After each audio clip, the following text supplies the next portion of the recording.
কিছুক্ষণের মধ্যে আত্মপ্রকাশ হতে যাচ্ছে জাতীয় নাগরিক কমিটির। শহীদ মিনারে এই অনুষ্ঠানের খবর সংগ্রহে আছেন আমাদের সিনিয়র রিপোর্টার মহিবুল্লাহ মহিব। আমরা এখন সরাসরি কথা বলবো তার সাথে। মহিব, শহীদ মিনারে কারা উপস্থিত হয়েছেন এবং সেখানকার এই মুহূর্তের পরিস্থিতি আমাদেরকে জানাবেন।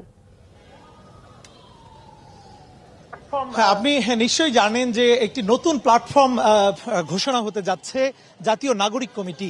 এটি হচ্ছে সংহতি প্রতিরোধ এবং পুনর্গঠন স্লোগান নিয়ে এটি হচ্ছে। এখানে সর্বস্তরের ছাত্র জনতা, শিক্ষক, রাজনীতিবিদ সকল মানুষের কিন্তু এটি প্ল্যাটফর্ম হিসাবে ঘোষণা করা হচ্ছে এবং এটি সহসাই কিন্তু রাজনৈতিক দলে রূপান্তর হচ্ছে না।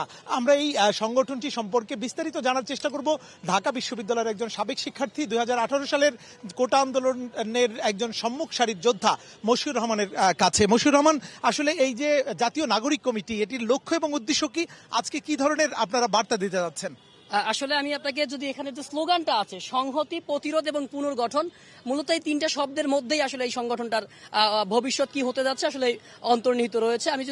আমি যদি সংহতির জায়গাটা আপনাকে বলি, সাধারণত আমাদের সংহতি বলতে আমরা আসলে মিন করেছি এটা যে এই যে বৈষম্য বিরোধী যে ছাত্র আন্দোলন বাংলাদেশে হয়েছে, সংগঠিত হয়েছে, তো এই আন্দোলনের যে মূল লক্ষ্য এবং উদ্দেশ্য তার সাথে সম্পূর্ণ একমত রেখে আগামীর একটা সুন্দর বাংলাদেশ গঠনের যে প্রক্রিয়া তার সাথে আমরা আমাদের সংহতি জানাবো। আর একটা কথা আছে প্রতিরোধের জায়গাটা হচ্ছে, আপনারা জানেন যে আওয়ামী লীগ যে রিসেন্টলি যে ফ্যাসিস্টের যে রূপ আমরা দেখেছি, বাংলাদেশের যে হাজারো মানুষকে আওয়ামী লীগ যে হত্যা করলো, পাখির মতো নির্বিচারে মানুষকে গুলি করে হত্যা করলো, তো সেই জায়গায় দাঁড়িয়ে যদি আওয়ামী লীগ আবারও মাথাচাড়া দিয়ে ওঠার চেষ্টা করে কিংবা অদূর ভবিষ্যতে যারাই আসলে আওয়ামী লীগ যে ধরনের আচরণ করেছে এই রূপে যারাই আসলে এই রাষ্ট্র ব্যবস্থার মধ্যে ফিরে আসতে চাবে, আসলে তাদেরকে আমরা প্রতিরোধ করব।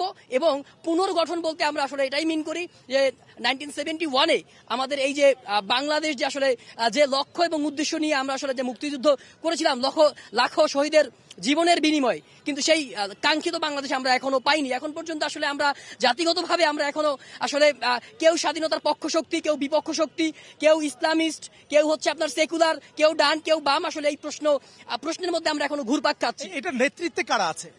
এটার নেতৃত্ব বলতে আসলে এখন আমরা যেটা করছি, আসলে আপনাদের পরিচিত মুখ সবাই আসলে যারা আসলে এখন আমি যেহেতু এখন আনুষ্ঠানিকভাবে ঘোষণা হয় নাই এই জন্য আমি নাম বলছি না, তবে আপনাদের সকলের পরিচিত মুখ এবং রাজপথে যারা আসলে অতীতে পরীক্ষিত, অর্থাৎ দেশের প্রশ্নে বারবার যাদেরকে আপনি রাজপথে দেখেছেন, ছাত্র জীবনে যারা হচ্ছে পরীক্ষা দিয়ে, অর্থাৎ পরীক্ষা বলতে রাজপথের যে পরীক্ষা আসলে অ্যাকচুয়াল পরীক্ষা, সেই পরীক্ষা দিয়ে যারা পরীক্ষিত হয়ে এতদিন পর্যন্ত মাঠে টিকে ছিল, তাদের মধ্য থেকে আপনি ত্যাগী নেতৃত্ব আপনারা দেখতে পাবেন। অনেক ধন্যবাদ।